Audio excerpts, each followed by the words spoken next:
can I ask a quick synopsis of what you think the prescription is for society today for men? In a short version, what do you think they should do to be successful with women? To be successful with women, okay, are we talking about like getting a girl for a long-term relationship, just to get laid? What are we talking about? Well, I think the only reason should be for a long-term relationship and marriage. I mean, that's Jesus Christ founded it, but I'm just curious what your prescription is. Well, I've talked about this. I think guys have to have certain things in place, right, before they want to get into a long-term relationship. It's 5 things. So I would say 100K per year, 6 figures a year, 6 months to 1 year of savings, be in good shape, have at least 50 partners, right? Sexual body count. All right, and then is that the last one? And then there's one more, but that's fine. You could go ahead and engage with what I've said. Just before he goes ahead and say what he has to say, you gaining wealth, status, everything that you want off this world so you can be with a woman is actually crazy. Because in this world, you should be seeking only what is right and what is true, and that is the kingdom of God. Not saying you shouldn't work and do good at your work, of course, but that doesn't make you the person. You have identified with the false self for so long. The nature of the devil, which is of the desire of the flesh to gain material things, to get cars, money, all of these flashy things. And not only that, you're looking to get a woman when you get these things, which makes no sense because that's just the false self that you have identified with. And yes, let's say you get the woman. What is that going to do?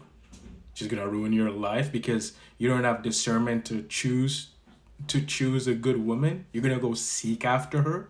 And when you seek after her, the devil will give you his daughter. God said, seek after what is right and only what is right. And if you should need a woman in your life, it'll be added to your life. So far. So the reason I asked that is I've watched almost every single podcast you ever did for about a year and a half. So much so that I bought into a lot of the things that you said. And for about 2 years, it led me astray and significantly damaged my personal life, including relationships. How did it lead you astray? Well, you told me to go sleep with a bunch of women and date multiple women at the same time, which I did. And it significantly damaged my life. And it wasn't until I actually turned around and started listening to Jesus Christ that I was saved. It's funny that the girls in the back, they're applauding what he's saying, because thing is with this situation, they're in their imagination and it's making them feel good. It's giving them a feeling. These girls in the background that are cheering on, they're all evil. Don't listen to them. He just said he listened to him and that ruined his life because he went on a rampage with a bunch of women to fulfill himself. That's pretty much what he's saying. But you cannot blame him for what you did because you're a grown man now. You're responsible for yourself. And I understand why a lot of society is being brainwashed to do things that they don't want to do, but they do it because, to be honest, evil inside of you is the desire of yourself. And because you didn't have a great dad in your life that seek after what was right, and you know what? He may have a good dad in his life and seek after what is right, but he rebelled from it. That could be possible too. Don't know. Right? But you can't blame Myron for what you did to yourself. It's like saying, listen, the abortion clinic is there. You go and abort the baby. Now you're blaming the clinic. You can't blame the clinic. You're the one that got pregnant, went there and give them your baby.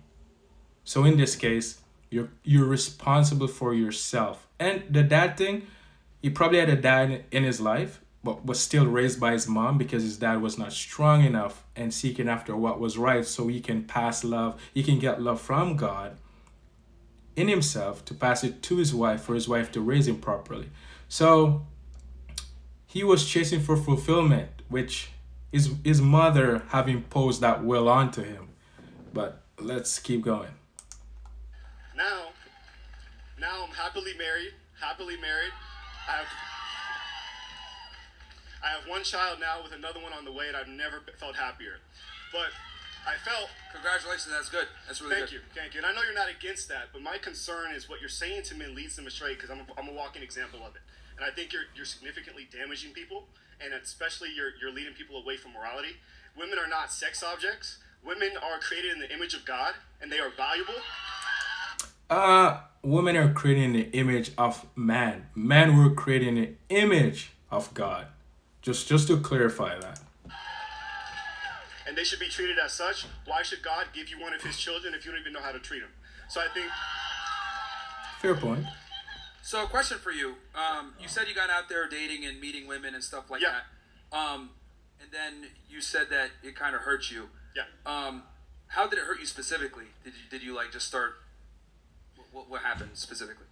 Well, I started warring against my own flesh. It's like trying to fill an empty void. Mm-hmm. There's a God-shaped vacuum in the heart of every man that can only be filled by God alone.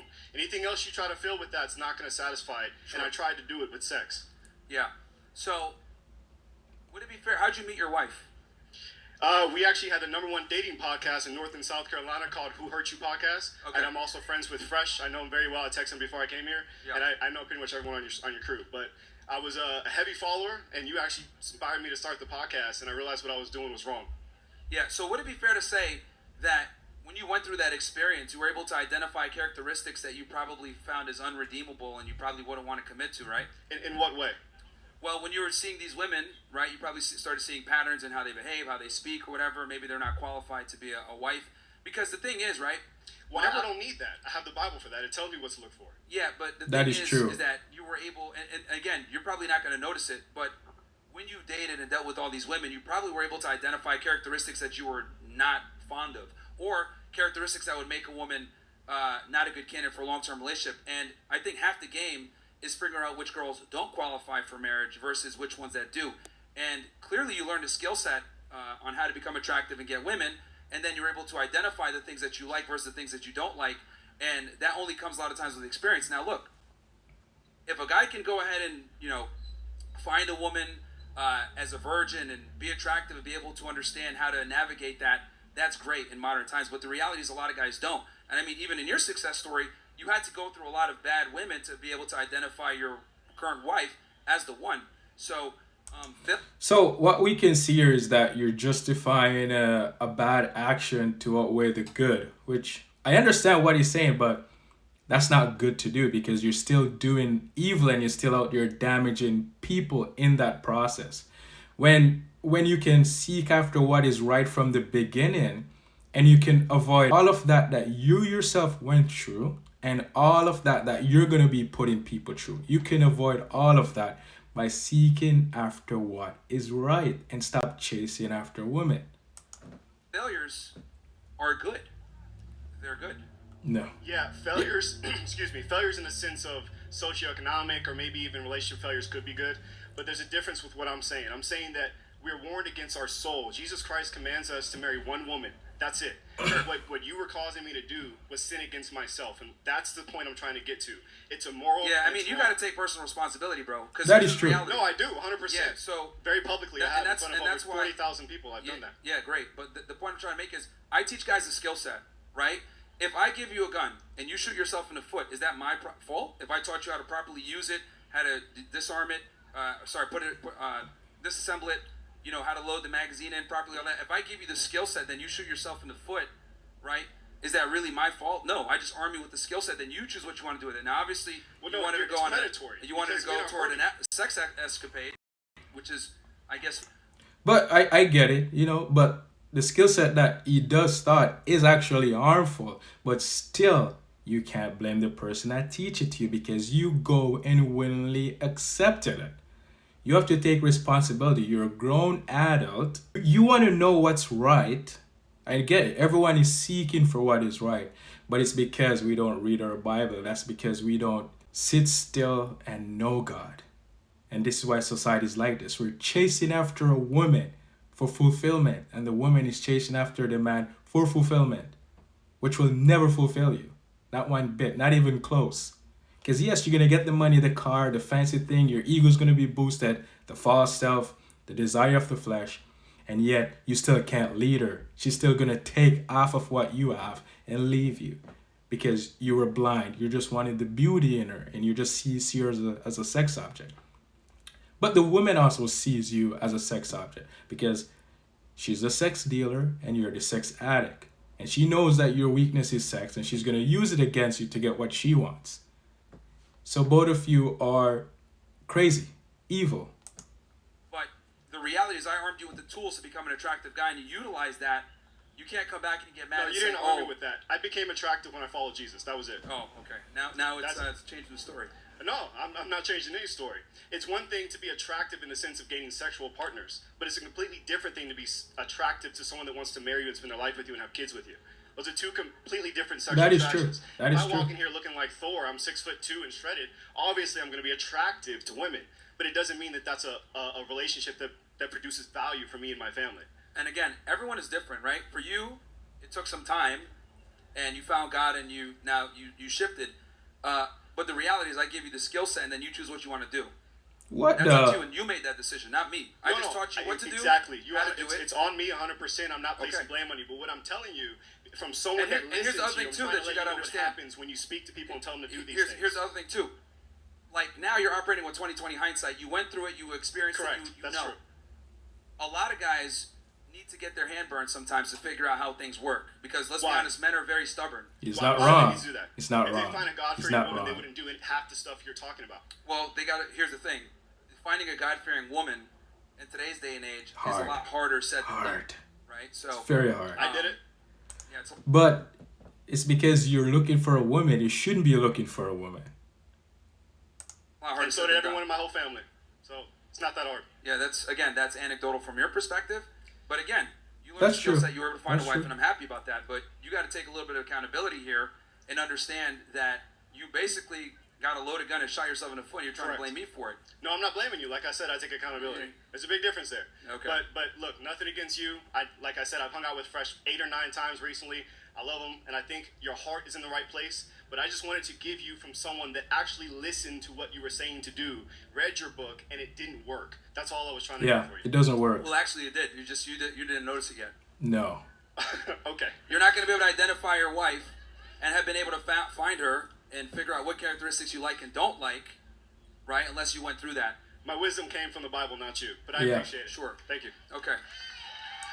That is true. The wisdom that how to discern a woman is actually in the Bible. It's clear cut. But because all of us want to get the prize without actually going through the manual to figure out how to actually get the prize to work. Interesting, isn't it? And I get what Myron was saying. You have to get burned. You have to go through the trials and tribulations before you seek after what is right. And he was saying to go through that, then you can see which woman is right for you. But it doesn't work. Like the guy said, it really doesn't work. You will have it for a certain amount of time, and then it will fade because you go off the relationship of what you want and what she wants, and our feelings, which never stay because feelings change, right? Especially for the woman. And you're going to try to control her by manipulate her to get her to do what you want, and it still won't work because she's not going to love you. She's going to go cheat somewhere or do something, right? But like he was saying, you have to go through the trials and tribulation. Yes, because guess what? When you're born through the flesh, you have to die so you can be reborn in the spirit with God. But a lot of us has to go through the hardship, find things that we'll think will work, like what Myron is teaching. You go through all of that and you figure out it's not working. And then you're actually going to see, you go through spirituality, the fake one, go to church, to religion, and you're like, still not working. Until you really sit with yourself and seek after God in the right and true way. And after you do that, it will naturally work for you after. It's like the prodigal son, his father was a good man, He left the flock, went on his own way, tried to find things, didn't help him, and he had to come back. That's what most of us have to go through hardship, to be fed up, to be done, and just let go. And then you will find, not saying you find God, because when you think you find God, you're not really found God. That's what I'm learning too. When you think you find God, you haven't really find God, because you don't think about it when it happens. It just happens, and you already let go. But this was a great video. Let me know what you think of it.